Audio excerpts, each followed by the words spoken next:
Hello, जय हिंद, नमस्कार दोस्तों। आप सभी का स्वागत है आपके अपने YouTube channel online GK free classes में। आज के इस क्लास में हम यूपी पुलिस कांस्टेबल एग्जाम 2026 के लिए पहला मॉडल पेपर लेकर आए हैं। और मेरे भाई, इस पहले मॉडल पेपर के अंदर हमने बहुत ही शानदार और इम्पोर्टेंट क्वेश्चनों को कवर किया है। और सभी क्वेश्चन आपके यूपी पुलिस कांस्टेबल एग्जाम 2026 के लिए इम्पोर्टेंट रहेंगे। इसलिए आप सभी अभ्यर्थी एक बार इस मॉडल पेपर को कंप्लीट जरूर देख लेना। और इस मॉडल पेपर के एंड में आप सभी को बताना है कि आपके टोटल कितने क्वेश्चन सही होते हैं। और यदि आप हमारे इस यूट्यूब चैनल से पहली बार जुड़े हैं तो इस यूट्यूब चैनल को कर लीजिए सब्सक्राइब और बेल आइकन को प्रेस करना, ताकि ऐसी शानदार क्लास का नोटिफिकेशन आपको सबसे पहले देखने को मिले। तो चलिए शुरू करते हैं आज के इस पहले मॉडल पेपर को बिना देरी के। पहला प्रश्न है आप सभी के सामने। नीचे दिए गए प्रश्न में प्रश्न चिन्ह के स्थान पर आने वाली संबंधित संख्या को ज्ञात करें। यानी कि पहला प्रश्न आप सभी के सामने नंबर एनालॉजी से संबंधित प्रश्न दिया गया है और आपसे पूछा गया है कि इस प्रश्नवाचक चिन्ह के स्थान पर कौन सी संख्या आएगी। तो मेरे भाई, इस टाइप के प्रश्न को आप एग्जाम में देखते हैं मात्र 2 से 3 सेकंड में कैसे सोल्व करेंगे, तो वो देखिए इस टाइप के प्रश्न को एग्जाम में सोल्व करना बहुत ही आसान है। कैसे, ध्यान से देखिए। जब भी इस टाइप का प्रश्न आपको एग्जाम में दिया जाए तो आपको क्या करना है, सबसे पहले आपको यहाँ पर पता करना है कि 13 से यहाँ पर 16 कैसे बना है। यानी कि जिस प्रकार से 13 से यहाँ पर 16 बना है उसी प्रकार से फिर हम यहाँ पर बताएंगे कि 26 से इस प्रश्नवाचक चिन्ह के स्थान पर कौन सी संख्या आएगी। तो मेरे भाई, यहाँ पर देखिए 90% स्टूडेंट यहाँ पर बोलेंगे कि सर हम इस प्रश्न को इस प्रकार से सोल्व कर सकते हैं। कैसे, जैसे आपने बोला कि 13 से यहाँ पर 16 कैसे बना है, उसी प्रकार से फिर हम यहाँ पर बताएंगे कि 26 से इस प्रश्नवाचक चिन्ह के स्थान पर कौन सी संख्या आएगी। तो यहाँ पर 13 से 16 बन जाएगा कैसे, यदि हम 13 में क्या कर दें, +3 कर दें, तो 13 और 3 मिलकर बन जाएगा 16। इसी प्रकार से 26 से प्रश्न चिन्ह की वैल्यू ज्ञात करने के लिए हम 26 में भी क्या कर देंगे, +3 कर देंगे, तो 26 और 3 मिलकर बन जाएगा 29। अब हमें देखना है कि 29 किसी ऑप्शन में दिया गया है। तो मेरे भाई ध्यान से देखिए, किसी भी ऑप्शंस के अंदर हमें 29 नहीं दिया गया है। यानी कि इस प्रश्न को हम इस लॉजिक के आधार पर सोल्व नहीं कर सकते हैं। तो ऐसी कंडीशन में हम क्या करेंगे, जब भी इस टाइप का प्रश्न एक लॉजिक से सोल्व ना हो तो आपको क्या करना है, दूसरा लॉजिक लगाना है। अब यहाँ पर ध्यान से समझिए कि इस प्रश्न को दूसरे लॉजिक के आधार पर कैसे सोल्व किया गया है। सबसे पहले हमें क्या करना है, यहाँ पर पता करना है कि 13 से यहाँ पर 16 कैसे बना है। तो यहाँ पर देखिए 13 से यहाँ पर 16 बनाने के लिए क्या किया गया है, सबसे पहले 13 की दोनों संख्याओं को आपस में जोड़ा गया है। तो 13 की दोनों संख्याओं को आपस में जोड़ेंगे तो 1 और 3 मिलकर बन जाएगा 4। और 4 से 16 बनाने के लिए यहाँ पर इस 4 का किया गया है स्क्वायर, 4 का स्क्वायर होता है 16। और मेरे भाई ध्यान से देखिए 16 यहाँ पर आप सभी के सामने दिया भी गया है। अब यही सेम लॉजिक हम लगाएंगे इस 26 के अंदर है और इस 26 से इस प्रश्न चिन्ह की वैल्यू ज्ञात करेंगे। तो करेंगे क्या, 26 से इस प्रश्न चिन्ह की वैल्यू ज्ञात करने के लिए सबसे पहले तो हम क्या करेंगे, 26 की दोनों संख्याओं को आपस में जोड़ लेंगे। तो यहाँ पर देखिए 26 की दोनों संख्याओं को आपस में जोड़ेंगे तो 2 और 6 मिलकर बन जाएगा 8। और जिस प्रकार से यहाँ पर 4 का स्क्वायर करके 16 लिखा गया है, उसी प्रकार से यहाँ पर हम कर देंगे 8 का स्क्वायर। 8 का स्क्वायर होता है 64। यानी कि इस प्रश्नवाचक चिन्ह के स्थान पर संख्या भरी जाएगी 64। अब हमें देखना है कि संख्या 64 किसी ऑप्शन में दी गई है। तो हाँ सर, संख्या 64 में दी गई है ऑप्शन बी के अंदर है। तो पहले प्रश्न के अंदर ऑप्शन बी हो जाएगा सभी का करेक्ट आंसर है। तो उम्मीद करता हूं कि जब भी इस टाइप का प्रश्न आपको एग्जाम में दिया जाएगा तो आप फटाफट से सोल्व कर लेंगे, ठीक है। और इसी के साथ में देखिए आप सभी के लिए बहुत ही इंपॉर्टेंट सूचना है। यदि आप पहली बार के अंदर यूपी पुलिस कांस्टेबल एग्जाम 2026 को क्रैक करना चाहते हैं तो हमने आपके यूपी पुलिस कांस्टेबल एग्जाम 2026 के लिए GK, GS, Hindi, mathematics, reasoning और करंट अफेयर्स यानी कि ऑल सब्जेक्ट के ऊपर टॉपिक वाइज लगभग 21,000 प्लस मोस्ट इंपोर्टेंट क्वेश्चंस का मास्टर पीडीएफ सेट तैयार किया है। और जो भी अभ्यर्थी ये कंप्लीट मास्टर पीडीएफ सेट लेना चाहता है वो हमारे इस व्हाट्सएप नंबर पर कांटेक्ट करके ले सकता है। और मेरे भाई इस कंप्लीट मास्टर पीडीएफ सेट की प्राइस हमने रखी है मात्र और मात्र 99 रुपए, यानी कि ये कंप्लीट मास्टर पीडीएफ सेट आपको मिलने वाला है मात्र और मात्र 99 रुपए की फीस के अंदर है। और मैं आप सभी को ये गारंटी के साथ में बोल रहा हूं, यदि आप एग्जाम से पहले इन 21,000 प्लस रामबाण क्वेश्चनों को अच्छे से तैयार कर लेते हैं तो आप पहली बार के अंदर यूपी पुलिस कांस्टेबल एग्जाम 2026 को क्रैक कर जाएंगे। ठीक है, तो जल्दी से जाइए और इस व्हाट्सएप नंबर पर कांटेक्ट करके कंप्लीट मास्टर पीडीएफ सेट को ले लीजिए और एग्जाम से पहले अपनी कंप्लीट तैयारी को मजबूत बना लीजिए। ठीक है, तो चलिए फिर अगला प्रश्न देखते हैं। दूसरा प्रश्न है आप सभी के सामने, नीचे दिए गए समीकरण को सही बनाने के लिए किन दो चिन्हों को आपस में बदला जाना चाहिए। यानी कि दूसरा प्रश्न आप सभी के सामने गणितीय संक्रियाओं से संबंधित प्रश्न दिया गया है और आपसे पूछा गया है कि इन चारों विकल्पों में से किस विकल्प के दो चिन्हों को इस समीकरण के अंदर रखें कि इस समीकरण में आरएचएस पद और एलएचएस पद दोनों बराबर हो जाएं। इसके लिए हम क्या करेंगे, इन चारों विकल्पों में से एक एक विकल्प के चिन्हों को इस समीकरण के अंदर रखकर सोल्व करेंगे। तो यहां पर देखिए सबसे पहले क्या करेंगे, हम ऑप्शन ए के दोनों चिन्हों को इस समीकरण के अंदर रखकर इस समीकरण को सोल्व करेंगे। करना क्या है, प्लस के स्थान पर गुणा करना है और गुणा के स्थान पर प्लस करना है। तो यहां पर देखिए समीकरण में सबसे पहले दिया गया है 90, उसके बाद में है भाग, फिर कितना है 45, उसके बाद में क्या है प्लस, प्लस के स्थान पर हम क्या कर देंगे गुणा कर देंगे, उसके आगे है 15, ठीक है, फिर है माइनस, उसके बाद में है 60, फिर क्या है गुणा, गुणा के स्थान पर हम क्या कर देंगे प्लस कर देंगे और उसके आगे है 30 और इसके बराबर में दिया गया है 0। अब यहां पर हम इसको सोल्व करेंगे तो सबसे पहले समीकरण के अंदर हम क्या करेंगे भाग को सोल्व करेंगे। तो यहां पर देखिए 45 का भाग देंगे किसके अंदर 90 के अंदर है, तो यहां पर चला जाएगा 45 दूना के 90, ठीक है। उसके बाद में क्या है गुणा में है 15, उसके बाद में है माइनस का 60 और यहाँ पर आगे है प्लस का 30 और इसके आगे है बराबर में 0। अब इसको सोल्व करिए, भाग करने के बाद में क्या करेंगे गुणा करेंगे, तो 15 और 2 का आपस में गुणा करेंगे तो बन जाएगा 15 दूना के 30। उसके बाद में क्या है माइनस का 60 है, फिर क्या है मेरे भाई प्लस का 30 है और इसके बराबर में है 0। अब यहां पर हम क्या करेंगे प्लस प्लस की संख्याओं को आपस में ऐड कर लेंगे और माइनस की संख्या को घटा देंगे। तो यहां पर देखिए प्लस का 30 है और ये भी प्लस का 30 है, तो प्लस का 30 और प्लस का 30 मिलकर बन जाएगा प्लस का 60, ठीक है। उसके बाद में क्या है माइनस का 60, तो यहां पर मैं लिख देता हूं माइनस 60 और इसके बराबर में दिया गया है 0। अब मेरे भाई 60 में से 60 चला जाएगा तो क्या बचेगा 0 और इसके बराबर में है 0। यानी कि यहां पर ध्यान से देखिए आरएचएस पद और एलएचएस पद दोनों क्या हो गए बराबर हो गए। यानी कि समीकरण के अंदर हम अब ऑप्शन ए के दोनों चिन्हों को रखेंगे तो यह समीकरण संतुलित हो जाएगा, ठीक है। यानी कि दूसरे प्रश्न के अंदर सभी का ऑप्शन ए हो जाएगा करेक्ट आंसर है। तो उम्मीद करता हूं कि जब भी इस टाइप का प्रश्न आपको एग्जाम में दिया जाएगा तो फटाफट से सोल्व कर लेंगे, ठीक है। तो चलिए फिर अगला प्रश्न देखते हैं। तीसरा प्रश्न है आप सभी के सामने, नीचे दी गई आकृति में कुल कितने वर्ग हैं ज्ञात करें। मेरे भाई मोस्ट इंपोर्टेंट प्रश्न है ये और इस टाइप के प्रश्न आपके एग्जाम की प्रत्येक शिफ्ट के अंदर लगभग 2 से 3 पूछे जाते हैं। तो इस टाइप के प्रश्न को आप एग्जाम में देखते हैं फटाफट से कैसे सोल्व करेंगे, तो वो देखिए ध्यान से देखिए। आपसे पूछा गया है कि नीचे जो ये वाली आकृति दी गई है इस आकृति में कुल कितने वर्ग हैं। तो इस टाइप के प्रश्न को आप एग्जाम में देखते ही मात्र 2 से 3 सेकंड में सोल्व कर सकते हैं। कैसे, इसके लिए बहुत ही शानदार और शॉर्ट ट्रिक है।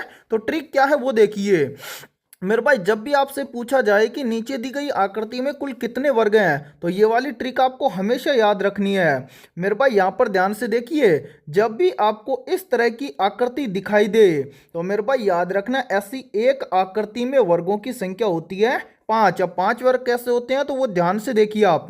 यहाँ पर देखिए पहला वर्ग है ये, दूसरा वर्ग है ये, तीसरा वर्ग है ये और चौथा वर्ग है ये, और इन सभी को मिलाने से एक यहाँ से यहाँ तक मिलाने से बन जाएगा पांचवा वर्ग। यानी कि ऐसी एक आकृति में कितने वर्ग होते हैं? 5 वर्ग होते हैं। अब हमें क्या करना है, ऐसी आकृति देखनी है इस बड़ी वाली आकृति में कि कितनी दिखाई दे रही है।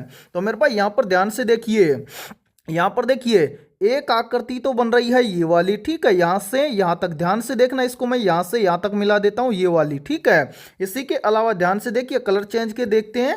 यहां पर देखिए मैंने कलर चेंज किया, अब यहां से देखना ध्यान से, एक आकृति बन रही है यहां से यहां तक, यानी कि मैं इसको यहाँ से और यहाँ तक भी मिला देता हूँ, ठीक है मेरे भाई। कितनी आकृति हैं? 2। और यहाँ पर एक आकृति में कितने वर्ग हैं? 5। तो 2 को हम क्या कर देंगे, 5 के साथ में मल्टीप्लाई कर देंगे, तो 5 दूना के बन जाएगा कितना? 10। अब इसके अलावा आप ध्यान से देखना मेरे भाई, एक वर्ग बन रहा है ये, दूसरा वर्ग बन रहा है ये, और तीसरा वर्ग बन रहा है ये।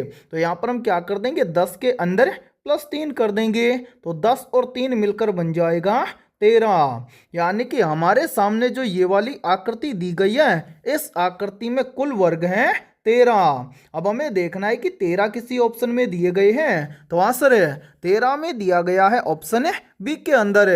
तो तीसरे प्रश्न के अंदर ऑप्शन बी हो जाएगा सभी का करेक्ट आंसर। तो उम्मीद करता हूं कि यह तीसरा प्रश्न भी आपको अच्छे से क्लियर हो गया होगा। और जब भी इस टाइप का प्रश्न आपको एग्जाम में दिया जाएगा तो आप फटाफट से सोल्व कर लेंगे। और इस क्लास के अंदर आपको एंड तक बने रहना है, क्योंकि इस क्लास के अंदर हमने बहुत ही शानदार और इम्पोर्टेंट क्वेश्चनों को कवर किया है। ठीक है, तो चलिए फिर अगला प्रश्न देखते हैं।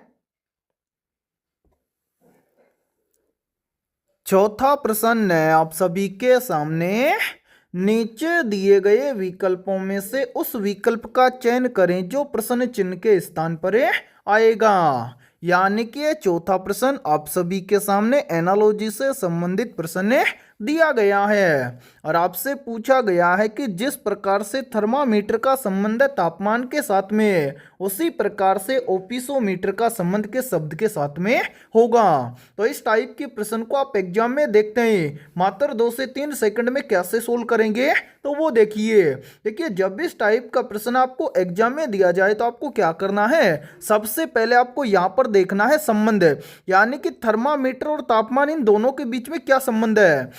यानी कि जिस प्रकार से थर्मामीटर का संबंध है तापमान के साथ में, उसी प्रकार से हमें यहाँ पर बताना है कि ओपिसोमीटर का संबंध किसके साथ में होगा।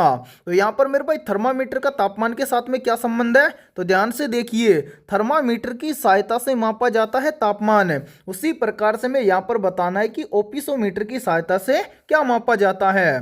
तो मेरे भाई जिस प्रकार से थर्मामीटर से तापमान मापा जाता है, उसी प्रकार से ओपिसोमीटर से मापा जाता है रेखाओं को, यानी कि जो नक्शा होता है या मैप होता है उसके ऊपर बनी हुई रेखाएं होती है, उनको मापा जाता है ओपिसोमीटर की सहायता से। तो यहाँ पर इस प्रश्नवाचक चिन्ह के स्थान पर शब्द भरा जाएगा रेखाएं। अब हमें देखना है कि रेखाएं शब्द किसी ऑप्शन में दिया गया है, तो आंसर रेखाएं शब्द में दिया गया है ऑप्शन बी के अंदर। तो चौथे प्रश्न के अंदर ऑप्शन बी हो जाएगा सभी का करेक्ट आंसर। तो उम्मीद करता हूं कि जब भी इस टाइप का प्रश्न आपको एग्जाम में दिया जाएगा तो फटाफट से सोल्व कर लेंगे। ठीक है, तो चलिए फिर अगला प्रश्न देखते हैं। पांचवा प्रश्न है आप सभी के सामने, यदि P का अर्थ गुणा है, R का अर्थ घटाना है, S का अर्थ जोड़ है और Q का अर्थ भाग है, तो नीचे दिए गए समीकरण का मान ज्ञात करें। यानी कि ये पांचवा प्रश्न आप सभी के सामने गणितीय संक्रियाओं से संबंधित प्रश्न दिया गया है और आपसे पूछा गया है कि इस प्रश्न के अकॉर्डिंग इस समीकरण को सोल्व करेंगे तो इस समीकरण का मान क्या आएगा। तो मेरे भाई इस टाइप के प्रश्न को आप एग्जाम में देखते हैं फटाफट से कैसे सोल्व करेंगे, तो वो देखिए जब भी इस टाइप का प्रश्न आपको एग्जाम में दिया जाए तो आपको क्या करना है, सबसे पहले इस समीकरण के अंदर क्या करना है, प्रश्न के अकॉर्डिंग इस समीकरण को सोल्व करना है। कैसे, ध्यान से देखिए, प्रश्न में हमें स्पष्ट बोला गया है कि P का अर्थ है गुणा, तो इस समीकरण के अंदर हम P के स्थान पर क्या करेंगे, गुणा करेंगे। ठीक है, इसी प्रकार से आगे बोला गया है कि R का अर्थ है घटाना, R के स्थान पर हम क्या करेंगे, माइनस करेंगे उसके आगे बोला गया है कि एस का अर्थ है जोड़ें, तो एस के स्थान पर हम क्या कर देंगे, प्लस कर देंगे। और लास्ट में बोल रहा है कि क्यू का अर्थ है भाग, तो क्यू के स्थान पर हम क्या कर देंगे, भाग कर देंगे। अब यहाँ पर हम बनाएंगे नया समीकरण। यहाँ पर देखिए सबसे पहले अच्छा पी का अर्थ है गुणा, उसके बाद में है 7 है, फिर क्या है एस, एस का अर्थ है जोड़, फिर क्या है 169, तो यहाँ पर मैं लिख देता हूँ 169 है। उसके बाद में क्यू, क्यू का अर्थ है भाग, फिर कितना है 13, तो यहाँ पर लिख देंगे 13। उसके बाद में आर, आर का अर्थ है माइनस, और उसके बाद में 5, तो यहाँ पर लिखेंगे 5।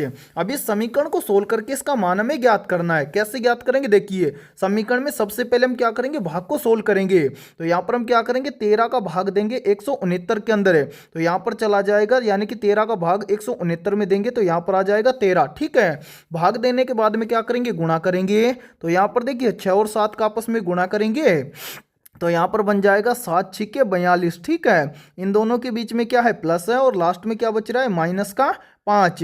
अब यहाँ पर हम क्या करेंगे, प्लस प्लस की संख्याओं को आपस में ऐड कर लेंगे और माइनस की संख्या को घटा देंगे। तो यहाँ पर ध्यान से देखिए, प्लस का है 42 और प्लस का है 13, तो 42 और 13 मिलकर बन जाएगा कितना, 55। ठीक है, और यहाँ पर क्या बच रहा है, लास्ट में बच रहा है माइनस का 5, तो 55 में से क्या कर देंगे, -5 कर देंगे, तो 55 में से 5 चला जाएगा तो कितना बचेगा, यहाँ पर बचेगा 50। यानी कि इस प्रश्न के अकॉर्डिंग इस समीकरण को सोल्व करेंगे तो इस समीकरण का मान आएगा 50। अब हमें देखना है कि 50 किसी ऑप्शन में दिया गया है, तो आंसर है 50 हमें दिया गया है ऑप्शन बी के अंदर है। तो पांचवें प्रश्न के अंदर ऑप्शन बी हो जाएगा सभी का करेक्ट आंसर है। तो उम्मीद करता हूं कि ये पांचवा प्रश्न भी आपको अच्छे से क्लियर हो गया होगा। और जब भी इस टाइप का प्रश्न आपको एग्जाम में दिया जाएगा तो फटाफट से सोल्व कर लेंगे। ठीक है, तो चलिए फिर अगला प्रश्न देखते हैं। छठा प्रश्न है आप सभी के सामने, कोयम्बटूर को दक्षिण भारत का मैनचेस्टर क्यों कहा जाता है। मेरे भाई वेरी वेरी इंपॉर्टेंट प्रश्न है ये, तो जल्दी से बताइए इन चारों में से करेक्ट आंसर है क्या होगा। आप सभी से पूछा गया है कि कोयम्बटूर को दक्षिण भारत का मैनचेस्टर क्यों कहा जाता है। तो यहाँ पर देखिए इन चारों में से करेक्ट आंसर हो जाएगा सभी का ऑप्शन है बी, कपास उद्योग के कारण कोयम्बटूर को दक्षिण भारत का मैनचेस्टर कहा जाता है। तो छठे प्रश्न के अंदर करेक्ट आंसर हो जाएगा सभी का ऑप्शन है बी। और मेरे भाई इस क्लास के अंदर आपको एंड तक बने रहना है, क्योंकि इस क्लास के अंदर हमने बहुत ही शानदार और इंपॉर्टेंट क्वेश्चनों को कवर किया है। ठीक है, तो चलिए फिर अगला प्रश्न देखते हैं। सातवां प्रश्न है आप सभी के सामने, किस शहर को स्टील सिटी ऑफ इंडिया के नाम से जाना जाता है। ऑप्शन ए है मुंबई शहर को, ऑप्शन बी है कोलकाता शहर को, ऑप्शन सी है कोचीन शहर को, और ऑप्शन डी है जमशेदपुर शहर को। तो यहाँ पर देखिए इन चारों में से करेक्ट आंसर हो जाएगा सभी का ऑप्शन है डी, जमशेदपुर शहर को स्टील सिटी ऑफ इंडिया के नाम से जाना जाता है। तो सातवें प्रश्न के अंदर करेक्ट आंसर हो जाएगा सभी का ऑप्शन है डी। तो चलिए फिर अगला प्रश्न देखते हैं। आठवां प्रश्न है आप सभी के सामने, निम्नलिखित में से कौन सा सबसे प्रमुख वस्त्र निर्माण केंद्र है।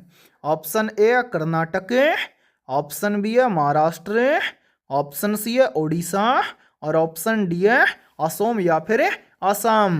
तो यहाँ पर देखिए इन चारों में से करेक्ट आंसर हो जाएगा सभी का ऑप्शन है बी, यानी कि सबसे प्रमुख वस्त्र निर्माण केंद्र है महाराष्ट्र।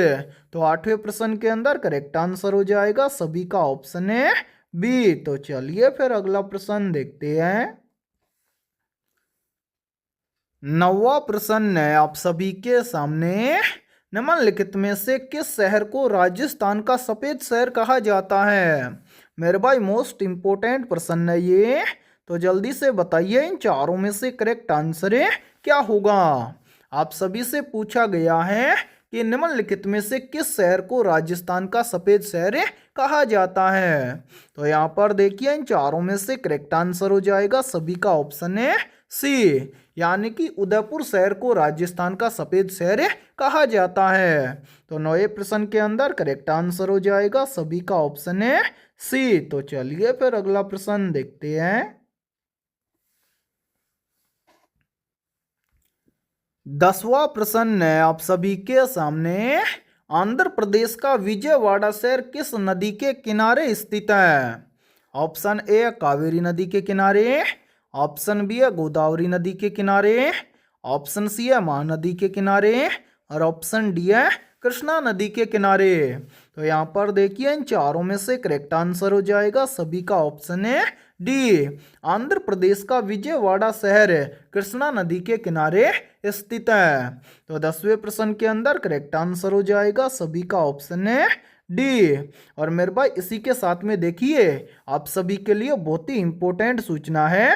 यदि आप पहली बार के अंदर यूपी पुलिस कांस्टेबल एग्जाम 2026 को क्रैक करना चाहते हैं तो हमने आपके यूपी पुलिस कांस्टेबल एग्जाम 2026 के लिए ऑल सब्जेक्ट के ऊपर टॉपिक वाइज लगभग 21,000 प्लस रामबाण क्वेश्चनों का मास्टर पीडीएफ सेट तैयार किया है।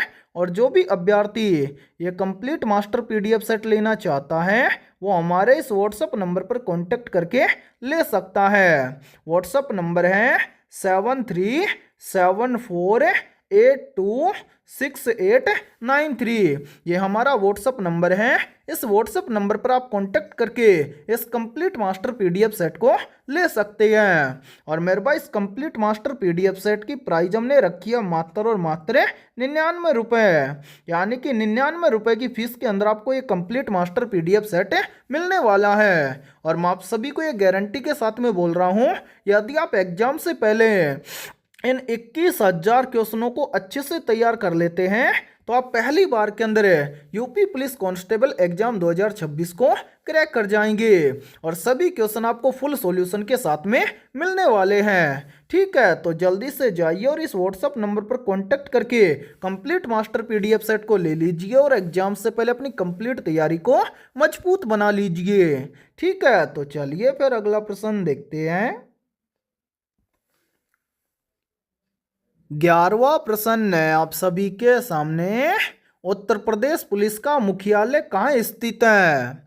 ऑप्शन ए है मथुरा में, ऑप्शन बी है फिरोजाबाद में, ऑप्शन सी है कानपुर में और ऑप्शन डी है लखनऊ में। तो यहाँ पर देखिए इन चारों में से करेक्ट आंसर हो जाएगा सभी का ऑप्शन है डी, यानी कि उत्तर प्रदेश पुलिस का मुख्यालय स्थित है लखनऊ में। तो 11वें प्रश्न के अंदर करेक्ट आंसर हो जाएगा सभी का ऑप्शन है डी। तो चलिए फिर अगला प्रश्न देखते हैं। 12वां प्रश्न है आप सभी के सामने। मध्य प्रदेश में झूम कृषि पद्धति को किस नाम से जाना जाता है? मेरे भाई वेरी वेरी इंपॉर्टेंट प्रश्न है ये, और इस प्रश्न पर आप स्टार जरूर लगा लेना क्योंकि ये प्रश्न आपके एग्जाम में 100% पूछा जाएगा। तो यहाँ पर देखिए इन चारों में से करेक्ट आंसर हो जाएगा सभी का ऑप्शन है बी। मध्य प्रदेश में झूम कृषि पद्धति को जाना जाता है दहिया के नाम से। तो 12वें प्रश्न के अंदर करेक्ट आंसर हो जाएगा सभी का ऑप्शन है बी। और मेरे भाई यदि आपको किसी भी क्वेश्चन के अंदर कोई भी डाउट हो तो आप उस क्वेश्चन के बारे में कमेंट सेक्शन के अंदर पूछ सकते हैं। ठीक है, तो चलिए फिर अगला प्रश्न देखते हैं।